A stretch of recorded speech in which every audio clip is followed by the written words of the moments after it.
Welcome back to our next video based on class 12 informative practices. So we are going to discuss some more questions. Write statement to display first two columns of data frames DF. So DF, that's a data frame that we already generated, and from that we need to extract first two columns. So for extracting first two columns, we can use this index df dot columns within square bracket 0 colon 2. But if you provide that, what will happen? They are just extracting the column name only. So if you need to retrieve the data along with that, you need to choose this particular syntax df within square bracket df dot columns.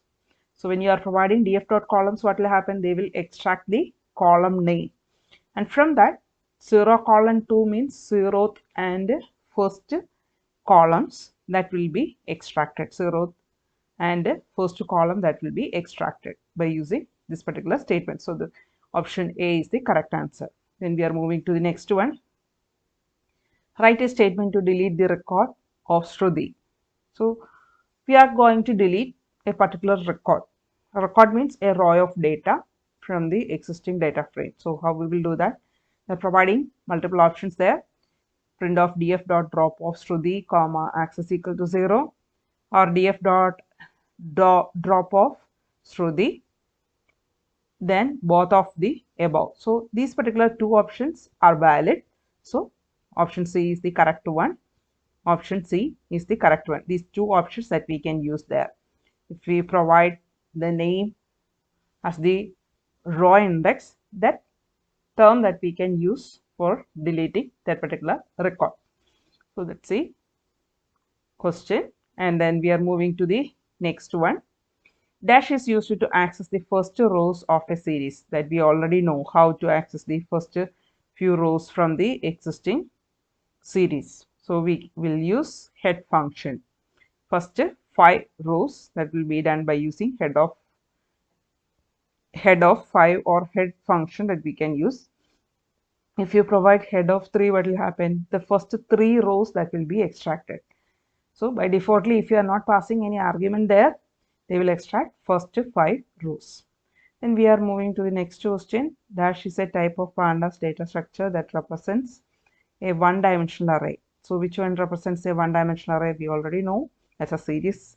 It represents one-dimensional array. So series, that's the correct answer. Then we are moving to the next question. How to import the pandas module in your program? Import pandas as PD from pandas import star, all of the above. So here all of the above, these two options that we can use. So all of the above is the correct answer. Then we are moving to the next one. So here we are using the index ASDF and the values as 10, 20, 30, 40, and from that we are using only D and A. So D and A values that will be taken there. So that only two values. D represents third value, that means 30, that will be printed, and the A represents the first value, that's 10. So 30 and 10. So this one is the correct answer. Then we are moving to the next one. A CSV file can take dash characters as separator. Which are the characters that we can take within the CSV file? Either we can use a comma separator or a tilde character or a slash t, anything that we can provide as a separator within the CSV file. So all of these is the correct answer. Then we are moving to another question. State whether the following statements are true or false. Read underscore CSV method automatically takes the last row of the CSV file. Definitely that's false. So when you are using read underscore CSV, they are reading the content from the beginning, not from the last. So it's a false statement. Then dash method is used to rename the existing index in a data frame. So which method that we will use? They are providing 3 options: rename, reindex, none of these. So here rename function that we will use. When you are using rename function, within that you need to pass the value as a dictionary, old name, then colon new name, like that you need to provide. That syntax you need to remember when you use this. So rename, that's the function. So then that particular type of programs that I already discussed within the previous videos, so please watch that previous videos for getting the correct idea based on that. So here I am just explaining the correct answer. Then we are moving to the next one. Which of the following will give the exact number of values in each column of data frame? Which of the following will give the exact number of values, how many values that we provide in each column of data frame? So we need to get the count of each column. So count, that's a function or attribute, that's a question. Count, that's a function or attribute, or otherwise we need to provide columns function, or which function that we will use for that. So for counting, definitely we need to use count. Is that a function or an attribute? That's a question. So which one we will use for that? Option A, df dot count function bracket, that we will use there for getting the count of each total number of values in each column. That will be done by using df dot count function. So that I will show you within the IDLE. Then that will be more clear for you when you are providing the df.count function. What will happen that we are going to discuss. I will show an example based on that. So for that, a predefined data frame that I am going to retrieve. I'm not going to type the same thing again and again. So here you can see a particular data frame that's already generated, and when you print this particular data frame, we can see the rows and columns within that, the rows and columns that will be displayed there when you use that particular statement. So we are waiting for the output here. So it's not displayed there. Then once again we are taking it. So here you can see the output. So Anu, Binu, Suni, that's the values that we used there, and then the column names that's provided like this. So if you provide like this, how we will get the count of each column value, how that we will do that, the question. So if you provide df.count function, what will be printed? df.count, it's not capital, it's small letter, count function bracket. So that's the syntax, and we can see the count within each column. So within the first English column, 3 values, physics 3 values, chemistry 3 values. So like that they are printing the column count. So count function that we will use there.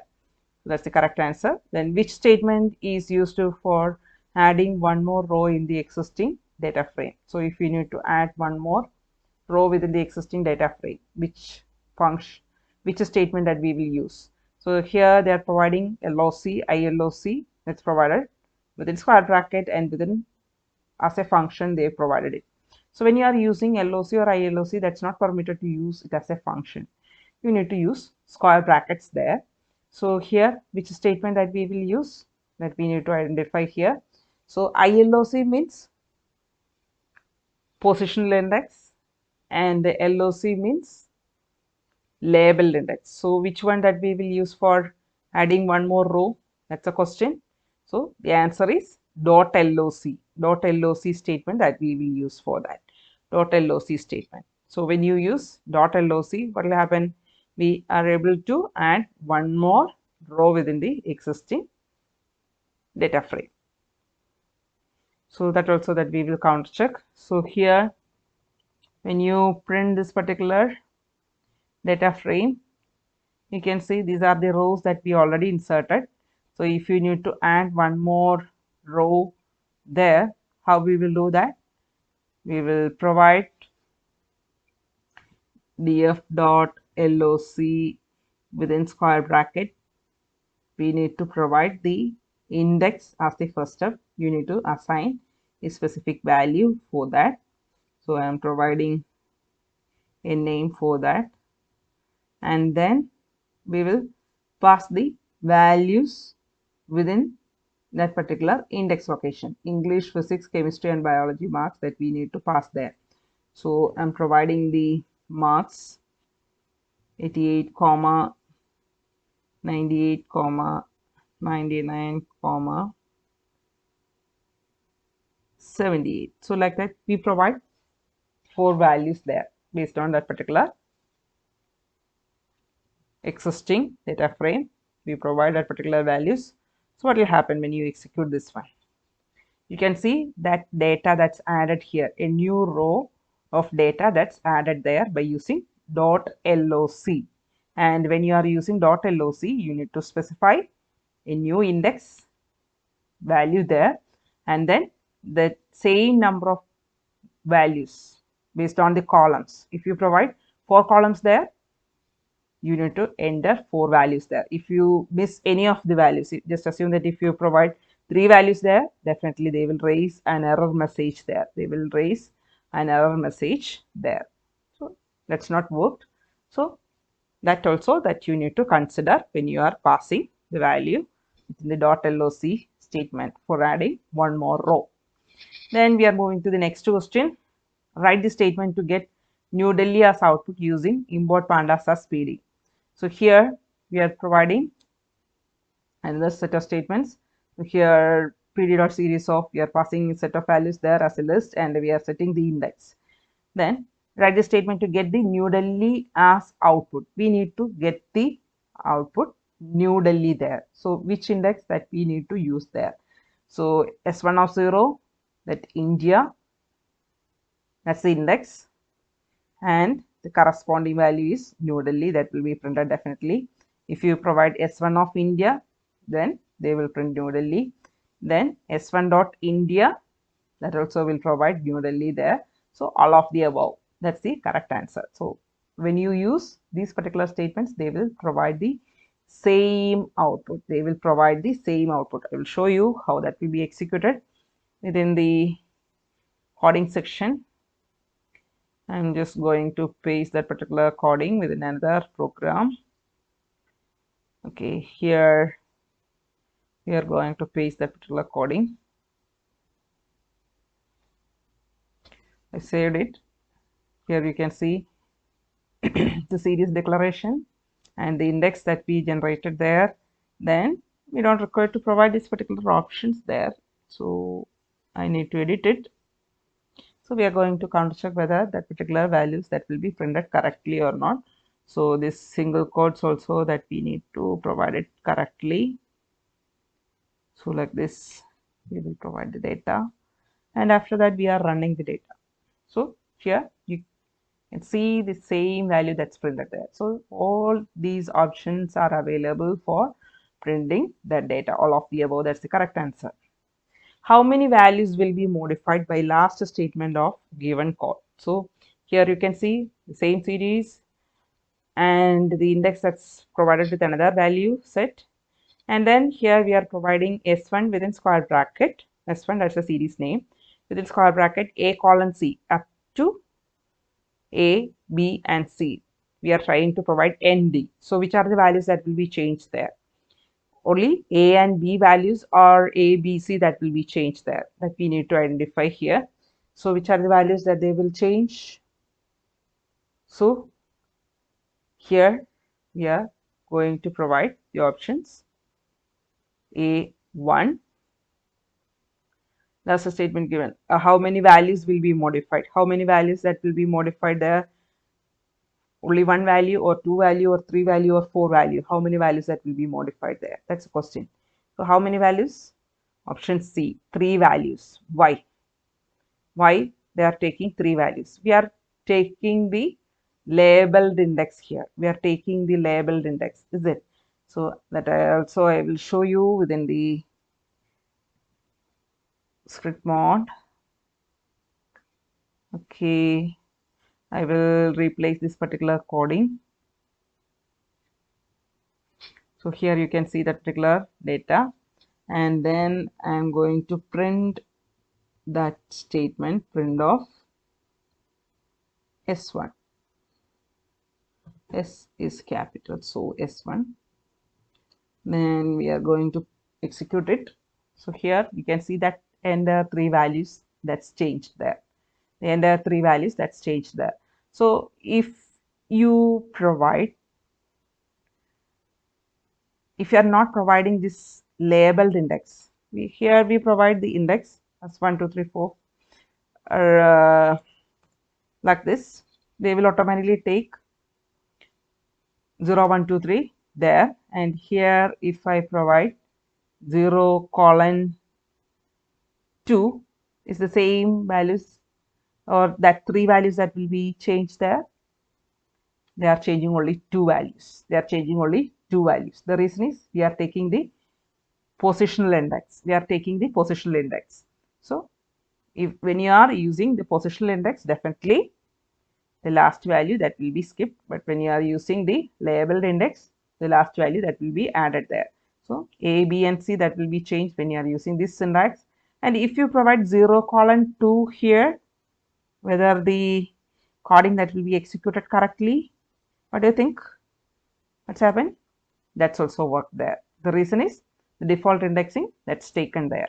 Default indexing. That means even if you provide the index there, the default index is 0, 1, 2, like that they will take it. So that positional index that's taken there. So it's also possible. So like that, let's execute it. So which one is the correct answer? Option C. 3 values that will be changed when you are taking the labeled index. Then we are moving to the next question. The following code creates a data frame D1 with dash columns. So here you can see a dictionary, nested dictionary or a list of dictionary that's created there, and we are passing that particular value within the data frame generation. This LOC that we are passing to the data frame function. So a list of dictionary that we are passing here, A and B, that's the keys, and here A, B and C. So what will happen when you created it? What will be the D1 with the dash columns? How many columns that will be generated there? That's a question. So how many columns that will be generated? Each key that will be taken as a column name. Each key that will be taken as a column name or row name. How that will be taken? So they are providing 1, 2, 3, 4. That's the number of columns that they specified there. So which one is the correct answer? 3 columns or 2 columns? Or how that will be taken? They will generate 3 columns. They will generate 3 columns and one value that will be taken as NaN. I will show that within the script node. The concept must be clear when you are doing this type of questions. Otherwise, no use. So here we are providing the coding like this. So one problem is we need to correct that particular single quotes. It's not taken correctly, so I'm manually correcting it. Okay, so we are providing list of dictionary. So when you are providing a dictionary, the keys that will be taken as the column name, and here we are going to print that particular data frame variable D1. So here you can see the output. You can see a NaN value that's taken within the missing location. So 3 columns that's taken, 3 columns. So here each dictionary that's taken and the keys within the dictionary that's taken as the column. So that's the answer. So how many columns? 3 columns. And then we are moving to the next question. We can add a new row to a data frame using the dash method that we already discussed. Which one? LOC. LOC that we can use for adding a new row within the existing data frame. This is the end of this section. I hope the topics are clear for you. So if you like this video, please subscribe this channel and just try to watch more videos based on this particular subject. Thank you.